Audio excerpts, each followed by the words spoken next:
Olá pessoal, tudo bem? Eu queria convidar vocês para a gente fazer um bate-papo, uma conversa sobre uma das competências listadas na Base Nacional Comum Curricular, que é a competência comunicação. Meu nome é Jorge Lira, eu sou professor, eu sou formado em letras e pedagogia, tenho mestrado e doutorado em educação, mais especificamente em didática de conteúdos específicos e educação em linguagem. Então essa discussão do campo do currículo, do campo das metodologias de ensino, são discussões que muito me interessam, tanto na minha constituição como pesquisador, mas também no meu lugar de docente. E é nesse lugar, né, que eu vou conversar um pouco com vocês sobre isso. Para tanto, eu achei que era importante contextualizar um pouco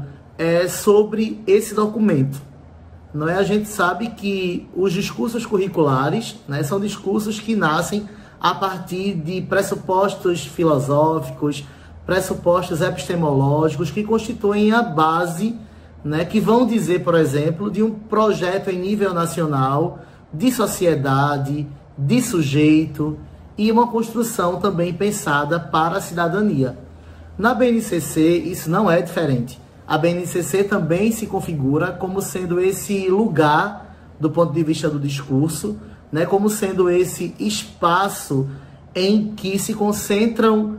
as concepções pedagógicas que nortearão, consequentemente, a elaboração e a efetivação dos currículos e de outros documentos também oficiais de ensino, como os projetos políticos pedagógicos, como as avaliações em larga escala, que irão se materializar nas aprendizagens que serão vivenciadas pelos estudantes de todo o país, sejam eles estudantes da escola pública, sejam estudantes da escola privada. Então, nesse sentido, a gente acredita que essa é uma discussão muito interessante, né, e muito importante na formação do professor, porque a gente parte da crença de que o currículo é um artefato cultural, né, um documento oficial, que ele é, sobretudo, dialógico, né, um documento que tem que ser pensado e pensado continuamente numa perspectiva mais dialógica, né? Então, não é um documento engessado, cristalizado, não é que já está fechado em si mesmo, mas é sempre um documento em que sua possibilidade de reflexão vai se dar em função da sua implementação no contexto das práticas cotidianas que acontecem diariamente, que trarão imperativos, que dialogarão, né, naquilo que a gente considera como sendo a praxis pedagógica, ou seja, entendendo o contexto das práticas pedagógicas como sendo um contexto de produção de saber e considerando que essa produção de saber se articula com os discursos que são produzidos oficialmente no sentido de gerir novos saberes e novas demandas, em consequência, que produzirão novos modos de operacionalizar esse currículo. E aí é nessa perspectiva que a gente considera extremamente importante a conversa e a discussão em torno desses discursos oficiais que normatizam os fazeres pedagógicos em níveis distintos, sobretudo no que diz respeito, né, às estratégias didáticas, às metodologias, às avaliações, ou seja, os fazeres da sala de aula, e pensando numa pedagogia das competências, que é um construto, né, através do qual a BNCC se estrutura, pensar que essa perspectiva da pedagogia das competências desloca, né, esses saberes para além da sala de aula, né? Então eles estão também refletidos nos espaços que constituem os fazeres sociais dos estudantes, né, que estão expostos a esse novo modo de pensar a educação, esse novo modo de pensar os fazeres da sala de aula.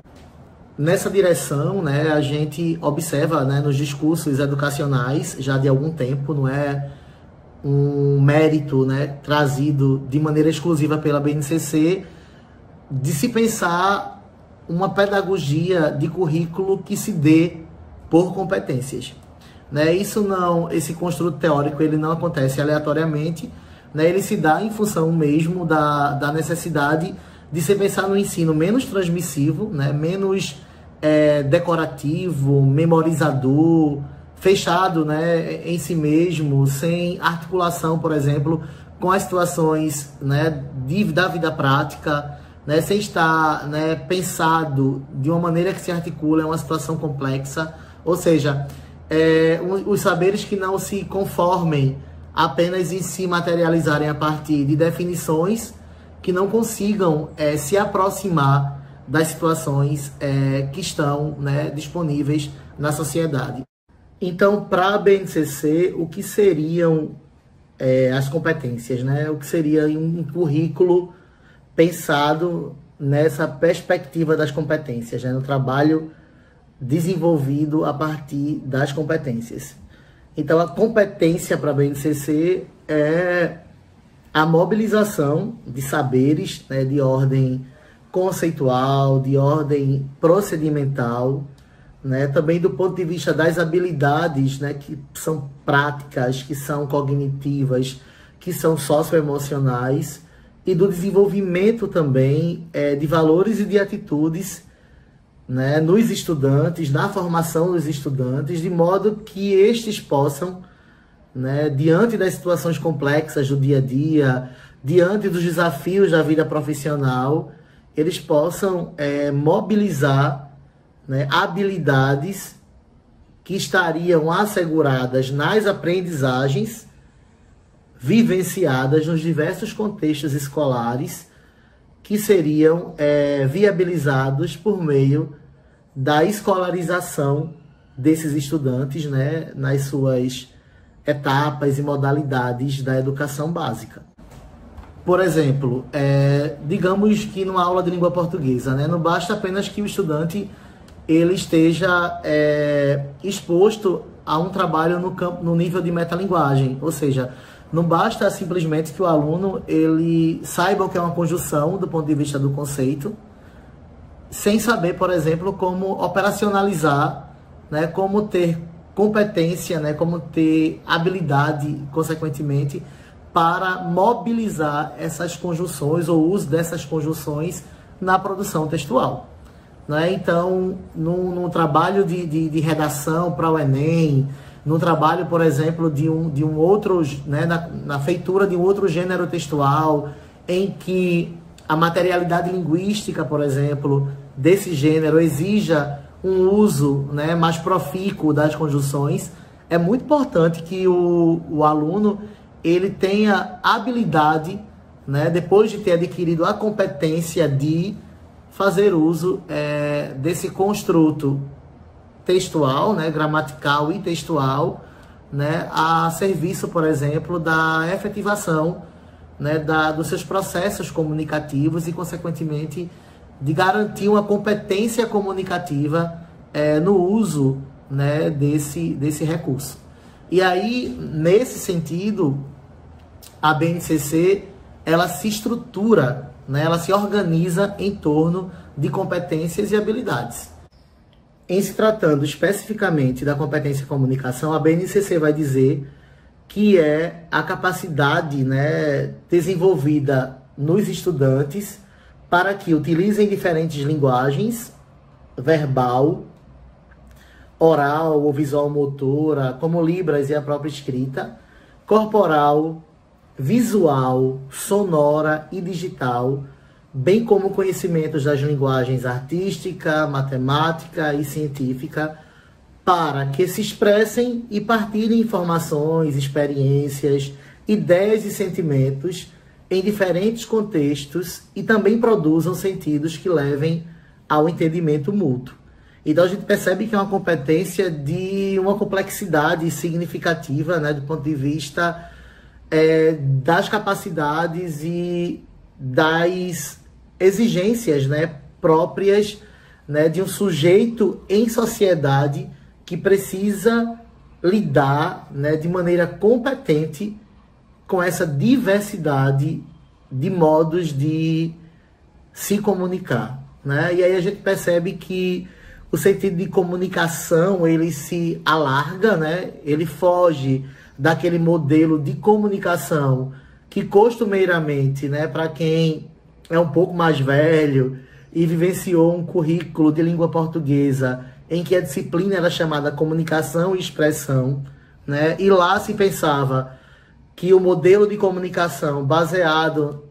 no emissor, né, que emite uma mensagem a um receptor que recebe a mensagem através de um código, né, por meio de um canal, ou seja, aquele modelo de comunicação, né, baseado na teoria da comunicação, naquele construto, né, que deu conta, né, ou que procurou dar conta, né, de um ensino de língua portuguesa, e claro, isso extensivo também, né, a outras áreas do conhecimento, não mais consegue atender à pluralidade, à multiplicidade de práticas de linguagem em que os processos comunicativos eles se instauram, né, e eles se materializam. E aí, nesse sentido, é o grande desafio, né, não somente para os profissionais da área de linguagem, mas para todos os profissionais de educação, docentes das diversas áreas de conhecimento, pensar, né, nas estratégias didáticas, pensar nos seus projetos de intervenção, né, pensar nos modos de efetivar as exigências, né, pedagógicas e teóricas trazidas na BNCC em relação à competência comunicação na sala de aula, né, nos processos pedagógicos, no processo de ensino e de aprendizagem. A gente pensa, né, que para refletir sobre essa competência comunicação, dois grandes construtos eles se autonomizam, né? Primeiro, pensar, né, numa dimensão ampla, né, numa gama de práticas de linguagem como essas, né, disponíveis e ilustradas e elencadas na BNCC, como sendo uma necessidade, né, de se pensar numa pedagogia dos multiletramentos, né? Não dá para pensar no trabalho com a linguagem em sua diversidade sem considerar, né, os multiletramentos que estão implicados nos modos de estar no mundo, né, de compreender o mundo, de ler o mundo e de escrever o mundo. Então, essas práticas de linguagem, elas precisam dar conta dos contextos sociais, históricos, políticos, econômicos, da produção cultural que emerge, né, nesse cenário. Para pensar, por exemplo, numa comunicação, né, e aí a BNCC ela incorpora realmente uma dimensão, né, que está no campo das interações comunicativas mais amplas, em processos interlocutivos mais amplos, né, mais sofisticados, que exigem do sujeito letramentos, né, múltiplos ou multiletramento para se relacionar, por exemplo, matematicamente com a linguagem, artisticamente com a linguagem, né, pensar essa linguagem das novas tecnologias, a linguagem que está nas redes sociais, a linguagem que exige que os sujeitos experienciem, né, outros modos de lidar, né, com os saberes oriundos dessa competência comunicação. Então, a gente pensa, né, e acredita que é muito relevante trazer uma outra dimensão dessa discussão, que é o trabalho, a ênfase no trabalho com gêneros textuais, né? A gente sabe da natureza plástica dos gêneros textuais, né? A gente sabe que eles emergem, né, no sentido de refletirem também a dinâmica da sociedade. Então, novos modos de viver exigem novos modos de dizer, exigem novos modos de se comunicar. E os gêneros textuais como artefatos culturais, né, como instrumentos de comunicação, eles corporificam os nossos discursos, eles corporificam essas semioses, né, que juntas, né, configuram os novos discursos, os novos textos, os novos saberes, né? A escola não pode estar alheia, né? As nossas práticas de linguagem não podem ficar em desconexão com essas novas exigências sociais. Isso, claro, reclama um processo de formação continuada, né, nosso, mas aí como um direito, né, como parte das políticas públicas que garantam que nós, professores, né, possamos acessar esses saberes e reconfigurar, por conseguinte, as nossas práticas,